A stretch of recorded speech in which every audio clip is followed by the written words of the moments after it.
So one, I want to thank Britta and Willie for asking me to come back and talk a little bit about some of the stuff that we've been doing in regards to jellyfish in the bay and kind of expand on it in many cases.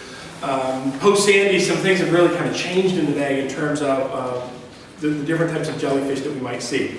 So one of the things I really want to kind of bring to bear is that there's a lot of stuff that we call jellyfish that aren't necessarily jellyfish in the truest sense.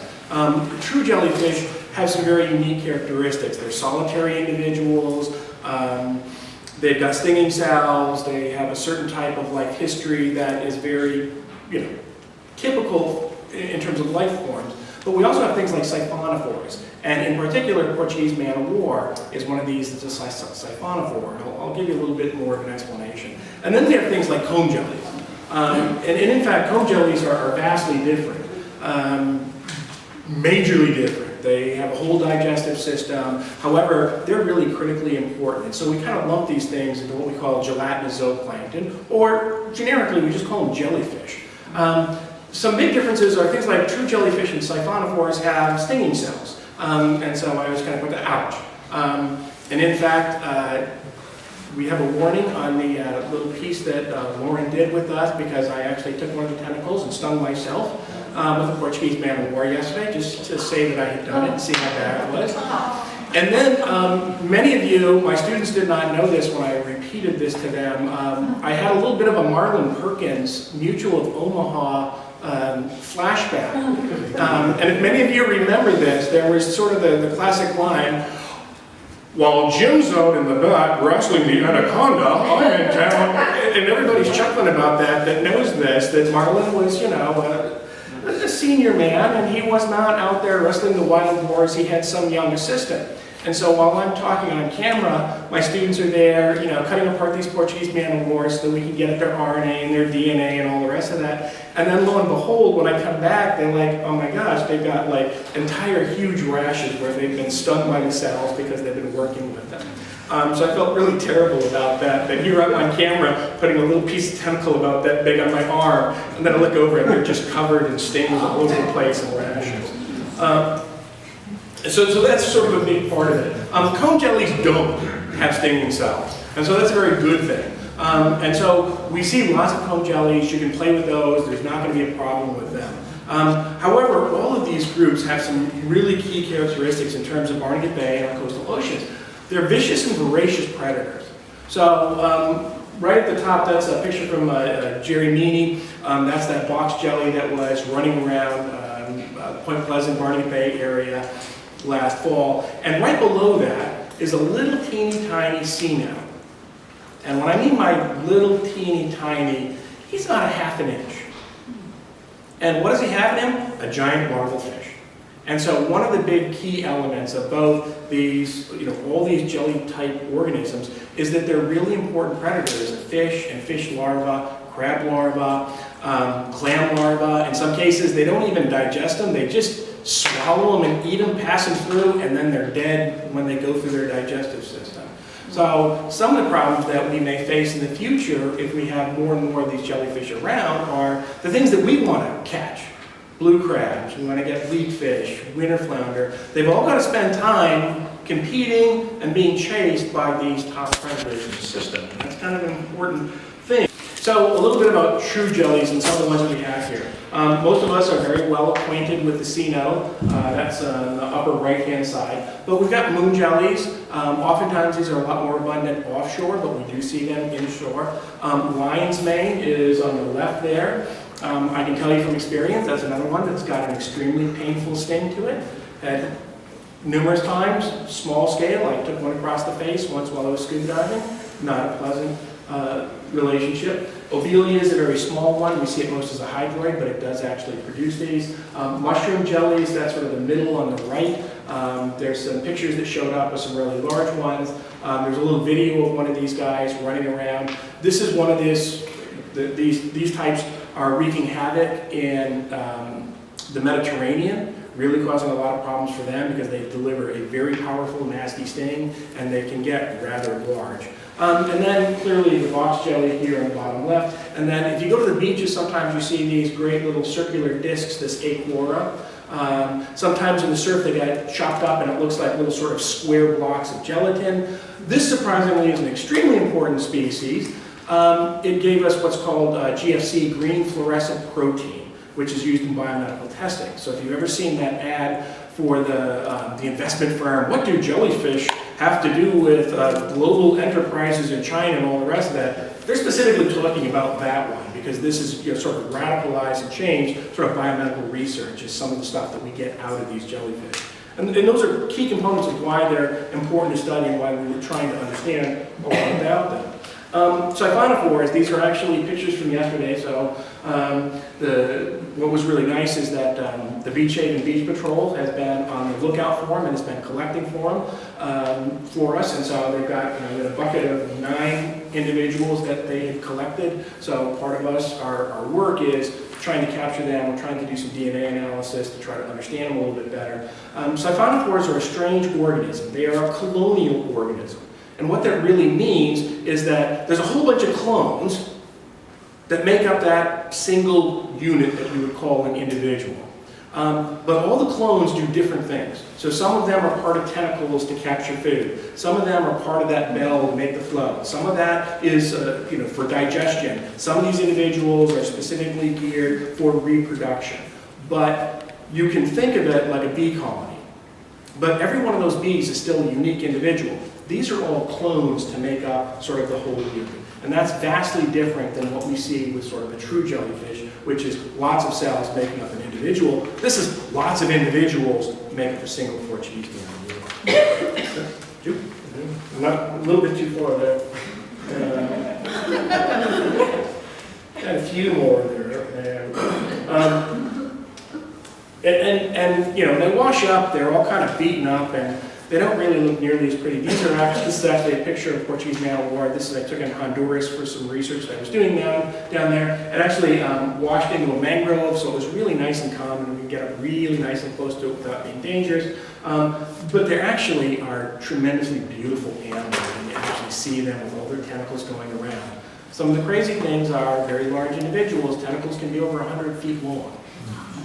So you can imagine if you're sort of out in an open area when these guys are going through, and if you get into a batch of them, the stinging cells are going to be extremely challenged. Cone jellies, we have 2 major cone jellies that we see around here. Sea walnuts, or Nemiopsis, is probably one of the dominant ones. So if you see one of these sort of jelly-like creatures coming around, and they can be extremely abundant. So that top right picture is taken in Barnegat, somewhere around Ham Island in Little Lake Harbor, where literally there were schools of thousands of them just in a very concentrated area. So you can imagine that's a lot of mouths to feed, and that they're just going through and they're taking all kinds of stuff out of the water column that juvenile fish want to eat, but also they're eating those same juvenile fish. And then we have sea gooseberries, which are represented on the lower left side there. Those are fairly common that we come across as well. Those you want to play with, absolutely you can. Some of the fun things about a lot of ctenophores is many of them are also bioluminescent. So if it's at night and it's relatively calm and you kind of stir the water, they'll go ahead and flicker up and you'll see them in the water column. And then lastly, something that we started to see, we saw a lot of them actually in 2013, not as many now, are salps. And salps are not even closely related to jellyfish. Surprisingly, they're related to you and me. So they're actually within sort of the chordates. They've got this sort of like similar concept. And one of the amazing things is that they kind of bud asexually and they create a colony. So this is different than a Portuguese man of war, which is a colonial organism, lots of subunits made. These guys just kind of, and offshore they've got these just beautiful lines that can be enormous. And whenever you see that amazing, submarine video that are being shown offshore, these are the kinds of things that are in huge abundance off our coastal waters. We don't tend to see them very often along the shoreline because they either get kind of torn up or shredded, but that's not really where they normally are around. But in 2013, we had quite a few of these in Barnegat Bay, a pretty substantial number of salps coming in. So just another sort of a group of species that fall into this sort of jellyfish or gelatinous zooplankton. So over the last 5 years, actually, and 3 with the help of the New Jersey Department of Environmental Protection, specifically focusing on sea nettles, some of the questions we've been asking, well, what's the density? How many are there out there? What are the different species that we've got? Where do they occur? What's their temporal pattern? When do they kind of peak? When do they come out there? And again, for us, what's the problem with sea nettles? Oh, they kind of peak starting, July and August, sort of prime time for tourism, and so that's not necessarily a great benefit for anybody who wants to go to the shore. And then one of the other things that we've really been hitting home, and I really want to thank Britta and Willie and St. Barnegat Bay, is we've been putting out settling plates around Barnegat Bay. We put out the call, they sent it out to their members, and so people have volunteered us putting these little settling plates at their docks and their bulkheads all around the bay so that we can understand where are they actually going. Because for sea nettles in particular, this stage, the polyp, when they're on the hard substrate, that's really got to be our focus. So this gives you kind of a pattern of sort of the spatial and temporal. We've been sampling throughout the bay from top to bottom in the open bay areas, and then we've also started to do sampling inside lagoons, because lagoons are basically the source of the sea nettles that end up in the bay. That's their dominant place that they're sort of originating from. So there's a couple of really interesting stories between sea nettles and the sea walnut. Sea nettles eat them. And so, in fact, we see a very sort of inverse relationship. When sea nettle abundance is really high, and if you look at the left side, that's sort of sea nettles, and again, these are a little bit confusing graphs. I know I'm a scientist. I try not to put as many of these on there. It's going sort of like from north to south, and then sort of like June into September. So the sea nettles are dominated in the northern part of the bay. We all kind of know that. And the sea walnuts, or Hemiopsis, is dominant in the southern part. They're very, very disjoint. And we're able to, on a molecular basis, actually identify the walnuts in the guts of these jellyfish, so we know that they're feeding on them. So that's a really kind of key component. If we just look at sort of the density of sea nettles in particular, and this is sort of summarizing all the data for the last 3 years, after Sandy, we actually see a pretty dramatic drop-off in the overall density of sea nettles in Barnegat Bay. And one of the primary reasons that we believe this is that Sandy destroyed a tremendous amount of docks, bulkheads, floating structures that were out there that are the places that the polyps survive. And the polyps are what overwinter and makes the next generation. And so we've got kind of a respite for the last couple of years in many cases of these because of sort of the impacts of Sandy. If we look at the sea walnut, what happens from 2012 to 2013 is they have a field day because they are no longer being eaten. So their numbers jump up in 2013, and then surprisingly, last year they dropped off like no tomorrow. And that was like, we were really trying to figure out, well, the sea nettles aren't around, what the heck is going on in that respect? What's going on is that post-Sandy, what you see on the right side, these are all the other jellyfish species that are out there. They start coming in because there's a big void. When the sea nettles are gone, other stuff is filling that void. So all these other species start to increase abundance over time. And what we're really looking at is in 2014, the reason those sea walnuts are not doing as well is there's a lot more competition for food, for everything out there by all the other species of jellyfish that are in the bay at that point. And you can see when the sea nettle was king, everybody else kind of loses. And the sea nettle is kind of a great white. It's at the apex predator. When it's at the top, it feeds on almost all the rest of those. And when they're gone, other things get an opportunity to come into the bay. All right? So one of the other things that we've been doing is we actually sample the water for the DNA of sea nettles. And we filter it at like 100 microns, so we can actually pick out the larvae in the water column. And so this gives you kind of a distribution, again, sort of from the northern part of the bay down to the southern part of the bay. And this is from last year. And what we actually see is that we do see sort of what we call temporal peaks. So there's peaks and sort of, in the July area, sort of the maximum and kind of bordered on either side. But if you look at it, where are those larvae? They are throughout the bay. So there's plenty of these guys that have the potential to settle down in all different parts of Barnegat Bay. And that means that the jellyfish population can expand if polyps get established. In our lagoons, we see sort of a similar pattern, although the peak in reproduction in the lagoons we saw more in August compared to July that was evident in the bay-wide samples. But these are pretty things. And actually some of the biggest ones, the CCL is Cedar Creek. We have a site that we monitor down there. And the other is HCL, that is Harvey Cedars Lagoon. So one of our peaks of larval recruitment is down there. And we don't get a lot of sea nettles south of Barnegat Inlet yet. But certainly the larvae are out there. And so just to give you kind of a flavor with some of the settling plates that we have around here, last year one of my students was taking vinyl bulkheading and oysters to see, because oysters are the natural settling, it's the natural habitat for sea nettle polyps. Yeah, we are like, oh my goodness gracious, what's going to happen to those oyster reefs? Well, might increase theirs. But in fact, in that case, we see sort of a consistent pattern of high levels of recruitment, especially July and into August. That's sort of the peak where these guys are settling onto any new substrate. And in fact, sea nettles like vinyl bulkhead material better than they like oysters. So, if you think what we've done in the last 20 years is we've replaced all that nasty creosote and pressure-treated lumber for our non-toxic materials, the side effect of that is it opens a lot of habitat for sea nettle polyps to kind of survive. And because they can live with very low oxygen concentrations, a lot of other things don't get access to that same material. They die. And so the jellyfish kind of win by default. Nobody else is fighting them for space, so hey, I'll just take over and I'll go through. Some of the highest densities, you can see, these are sort of average densities of polyps, numbers per square meter. 4,000 to 5,000 individuals per square meter. So that's, a little bit bigger than a square yard. He was sampling every 2 weeks.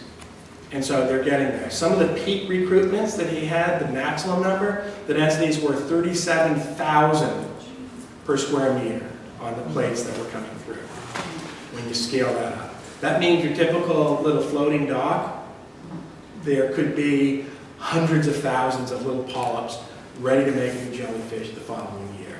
So we've been working with the DEP to try to see if there's ways that homeowners can address this and maybe see what we can do to try to minimize. We're not going to get rid of the sea nettles, just not going to happen. But maybe there's ways that we can try to minimize how many we end up seeing out there. So really sort of in conclusion, yes, we have a sea nettle problem, but what we really have is a polyp problem. And this is kind of the life history of sort of a typical jellyfish. This is a moon jelly, but you can understand. It's that when these larvae, that DNA signature, when they find something hard, they sort of create these little polyps. And those little polyps are what survives the winter, and they make the next generation of adults. So if somehow we can limit the number of these polyps, maybe we can limit the number of jellyfish that are going to be in the lagoons and ultimately in the bay, and maybe sort of come to grips with it. So that's sort of one of the big take-home messages. And in particular, when we look at Barnegat Bay, but also coastal everywhere, you can see this is Beach Haven, west, and you can't find a better picture to compare what a marshy system looks like and what human development looks like. And you can think how much flushing some of those back lagoons get. There is not much happening there. Those tend to be areas of very low oxygen, and these are places that polyps just flourish because they don't need it. At the same point, when we've replaced toxic building materials with non-toxic, we've really opened a lot of opportunities for these guys to kind of expand. So the concept here is that jellyfish kind of win by default. If we sort of ask our questions, what were some of the impacts of Sandy? The initial step was that it really knocked back a lot of the habitat because it destroyed a lot of floating docks and a lot of piers. Again, if you looked at the news, how many of those marinas had all of their floating dock structures, in some cases miles inland from where they were? A lot of those were available habitat. Scientists group that for years we were just hanging plates out there. This year we started to get lift nets, the same ones that we use to collect our data to do sampling in the lagoons. And so we've done a couple of workshops. We actually have one planned Saturday after the boat tour, since I'll be there down at Traders Cove. So if anybody's interested, we have lift nets and we have materials to get you started if you want to sort of join us.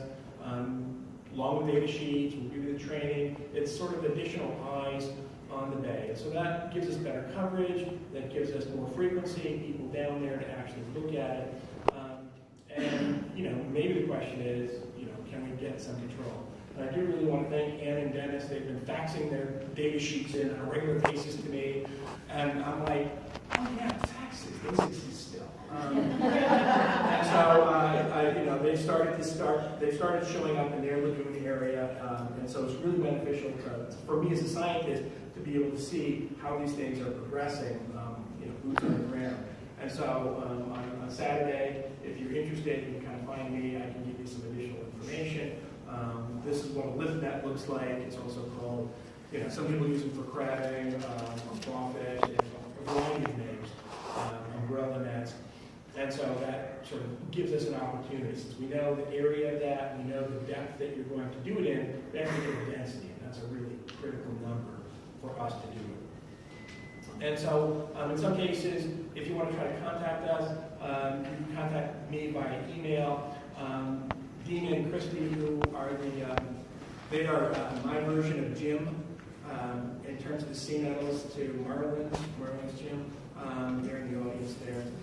They're two of our doctoral students working on these kinds of questions. And then we also have a Facebook site, the New Jersey Jelly Spotters.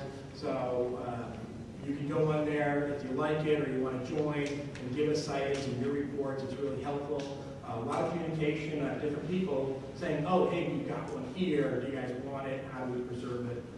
So that's a real benefit to us. And then I'll take any questions. If anybody has any.